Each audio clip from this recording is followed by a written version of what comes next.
Good Saturday morning, everybody. Meteorologist Brad Panovich here with an update on Dorian. A lot to talk about, so we're going to dive right in, and I'm going to give you some hints on what the 11 a.m. advisory is doing. I'm recording this early because I already kind of know what the advisory is going to look like, at least to a certain degree, and I'll talk about that. But here was the 8 a.m. advisory. Remember, 8 a.m. advisory updates just the wind speed, direction, and pressure, not the track. So 145 mile per hour hurricane with a pressure of 944 millibars.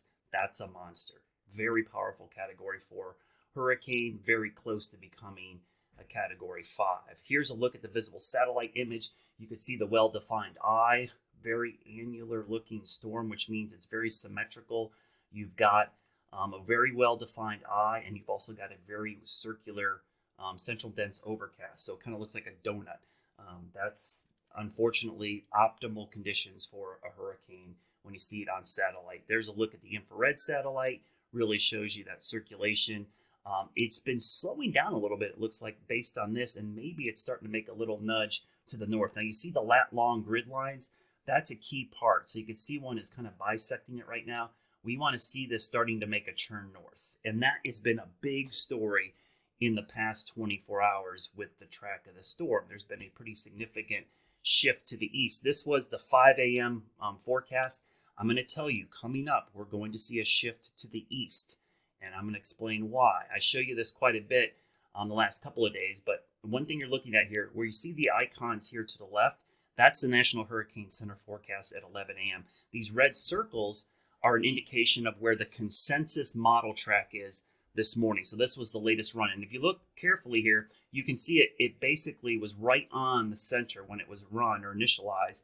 It shows a category 4, but it shows a turn in the northern Bahamas and shows a turn up towards the Carolinas. And believe it or not, the consensus model track, all offshore. It never makes landfall anywhere. But don't let your guard down. And please, in the Carolinas, this still has a huge impact and threat to us, because this area right in here would be impacted tremendously by storm surge, and especially the eastern part of North Carolina. So up here in the Carolinas, you cannot let your guard down. We have a threat of this heading our way. And just for a timing standpoint, this is Wednesday night, this is Thursday morning, and this is Thursday night. So basically Wednesday night through early Friday looks to be the timeline. So a couple good things here.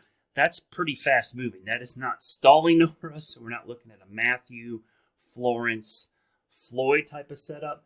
It's moving quick enough. The problem is this would be pushing moisture to the north, in the form of water. So surge would be a big issue in all these areas. And even early down here, you're seeing an astronomical high tide issue already down there towards the Savannah area. So you're seeing very high water being pushed up already. So expect the 11 a.m. advisory to shift everything to the east. I would expect something on the order of this, something like that. I think you're going to see a little shift, and hopefully this trend continues, and this trend continues, and we continue to see things pushing to the east, because when you look at the spaghetti plots, even they are all offshore, but it's a really close shave for the Carolinas. I mean, that is just way too close for our area. So it's just a close shave that we're going to have to keep an eye on. Hopefully this trend will continue. And on that note, just to show you the trend, I like showing this graphic because it really shows you that trend in the guidance. This is a spaghetti plot showing it all shifting, more offshore than we've seen in any of the latest runs. So that was the overnight runs. Let me pop on the morning runs. And there's not all of them in here yet. Hopefully some of them will plot here. Let's see if they plot. Maybe they won't. There we go. So these are the ones the dynamic models runs it. So you can see there's actually been an even further east shift, and there's that consensus track. But there's still a possibility here and here. So the spread is like this, but the fact that the back edge of the spread is there, that's a really good sign. I mean, when you look at these spaghetti plots, you don't see, except for some lone weird one there, so many of them are either on the coast or east. So for the Western Carolinas, the threat's not zero, but it's really close to zero. The threat here is probably, a little bit elevated, but the bigger story is going to be a coast. And I really think right in here, because even a close shave here, especially for the Outer Banks, I would be getting prepared for the potential that, we're going to have some issues. So this is my ready, set, go graphic. You can see I have most of the coastal Carolinas in the ready stage, and I've added the yellow, the set stage for Carteret County South.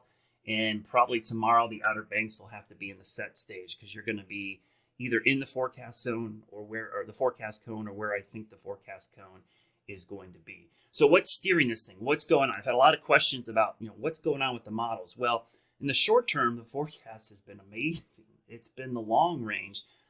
If you look at the guidance here, the guidance down here has been really good. It's once to Florida, we've had this huge spread, and this churn is always tough to happen. We don't know where that right churn is going to happen or that northerly churn.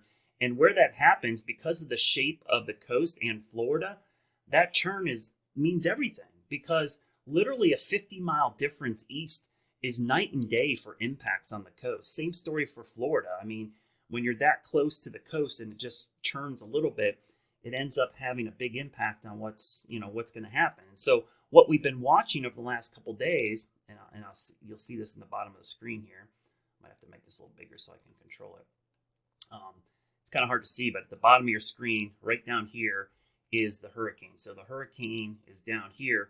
Here's our ridge of high pressure, which has been pushing it to the west. But watch what happens over time here.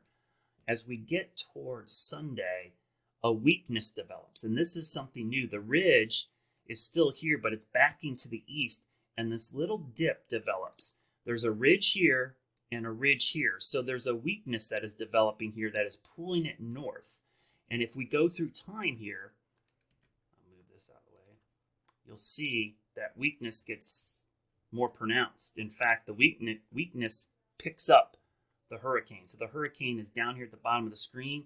The weakness is actually grabbing it and starts to pull it north. So the question is, because North Carolina sticks out like this, is one of the reasons it gets hit so often, because these recurvatures can clip the Outer Banks in eastern North Carolina. And so because of that weakness in the ridge, you can see how it kind of picks the storm up and starts pulling it up to the northeast and hugs the coast and moves it out. So you can see it's going to be a close shave for the Carolinas. And for that reason, you got to be ready in North and South Carolina on the coast. The Western Carolinas, this is not a big deal, but for the coast, could be significant storm surge. It's actually more of a storm surge issue than wind. Trust me, there's going to be wind, but I also expect the storm will weaken a little bit as it comes to the north. It'll probably be a 2 or 1, which is still nasty. It's not going to be a 3 or 4. But the problem is, I mentioned yesterday, when it's a 4 down here and it starts moving north, it's pushing water. It's like a bulldozer. So even after the storm peels off, if it does, that water is still built up. You got to remember, it's a wave. It's like if you start a wave in your bathtub or in a pool, even if you stop pushing the water, the wave still propagates out. So these waves and the surge will still build. So storm surge, if you live in a flood-prone area or a low-lying area along the coast, don't get caught up in the track going off in this direction, because the fact that it came at us and then peels off actually pushes water towards the coast. And being astronomical high tides here in the last week, this means the water levels are already running high. So please be ready for coastal flooding, especially storm surge flooding. And as we get closer, we'll have a better idea on how high those water levels will be.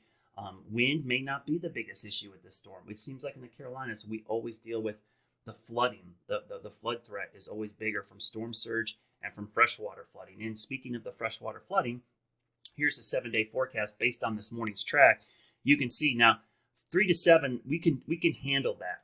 Down here, 5 to 10. Now this is based on this morning's track. If it shifts more, I think you might see the numbers come up here, and notice not much back to the west. So that's kind of the thinking right now. So again, monster hurricane category 4. We're going to get a forecast update here any minute now.